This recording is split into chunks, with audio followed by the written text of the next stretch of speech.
Indian cricket ടീമിൽ കയറാൻ പുതിയ പയ്യന്മാർ ഇടികൂടി ക്യൂ നിൽക്കുമ്പോൾ 8 വർഷത്തെ ഇടവേളയ്ക്ക് ശേഷം ഒരു 34 വയസ്സുകാരൻ ഇന്ത്യൻ ടീമിലേക്ക് തിരിച്ചു വരുന്നു. അതും ഒരു മലയാളി. പൊളിയല്ലേ? ഇതാണ് മാസ് മലയാളി കംബാക്ക്. പേര് കരുൺ നായർ.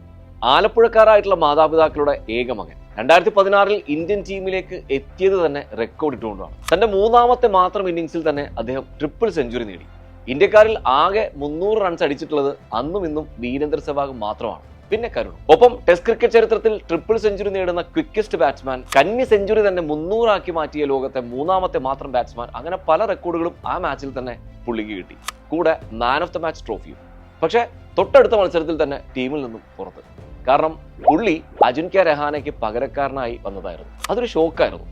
അവിടുന്ന് പതുക്കെ കരുൺ ഫോം ഔട്ട് ആകാൻ തുടങ്ങുന്നു. പുറകെ രഞ്ജി ട്രോഫിയിൽ തന്റെ സ്റ്റേറ്റ് ടീമായിട്ടുള്ള കർണാടകയിൽ നിന്ന് വരെ പുള്ളി ഒഴിവാക്കപ്പെടുന്നു. ഒപ്പം 2019 മുതൽ 21 വരെ IPL-ലും ആരും കരുണിനെ വാങ്ങുന്നില്ല. എല്ലാവരും ഒഴിവാക്കിയപ്പോൾ അദ്ദേഹം ക്രിക്കറ്റിന്റെ കാല് പിടിച്ചു. സോഷ്യൽ മീഡിയയിൽ അദ്ദേഹം ഒരു പോസ്റ്റ് ഇട്ടു, dear cricket, give me one more chance.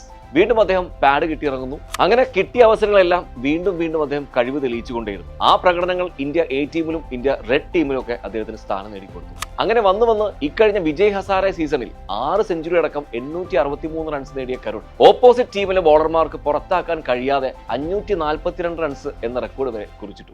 കരുണിന്റെ ഈ ഫോം കണ്ടപ്പോൾ ഇതേ സമയം ടെസ്റ്റിൽ നിന്നും പാഡ് അടിച്ച കോഹ്ലിക്കും രോഹിത്തിനും പകരം ആര് വേണം എന്ന് BCCIക്ക് രണ്ടാമതൊന്നും ആലോചിക്കേണ്ടി വന്നില്ല. അങ്ങനെ അന്ന് ട്രിപ്പിൾ സെഞ്ചുറി അടിച്ച അതേ ഇംഗ്ലണ്ടിനെതിരെയുള്ള പരമ്പരയിൽ വീണ്ടും ടീമിൽ പ്രാക്ടീസ് മാച്ചിൽ തന്നെ 200 അടിച്ചിട്ടാണ് കരുൺ ഇംഗ്ലണ്ടിൽ തുടങ്ങിയിരിക്കുന്നത്. ബാക്കി കാത്തിരുന്ന് കാണാം. എന്തായാലും കരുൺ ഒരു പാഠമാണ്. ഏത് പ്രൊഫഷനിലായാലും പരാജയങ്ങളും ഒഴിവാക്കലുകളും അല്ല നമ്മുടെ കരിയർ തീരുമാനിക്കുന്നത്. അത് നമ്മൾ തന്നെയാണ് എന്ന പാഠം. അതിന്റെ ഏറ്റവും മാസ് എക്സാമ്പിളാണ് കരുൺ നായർ.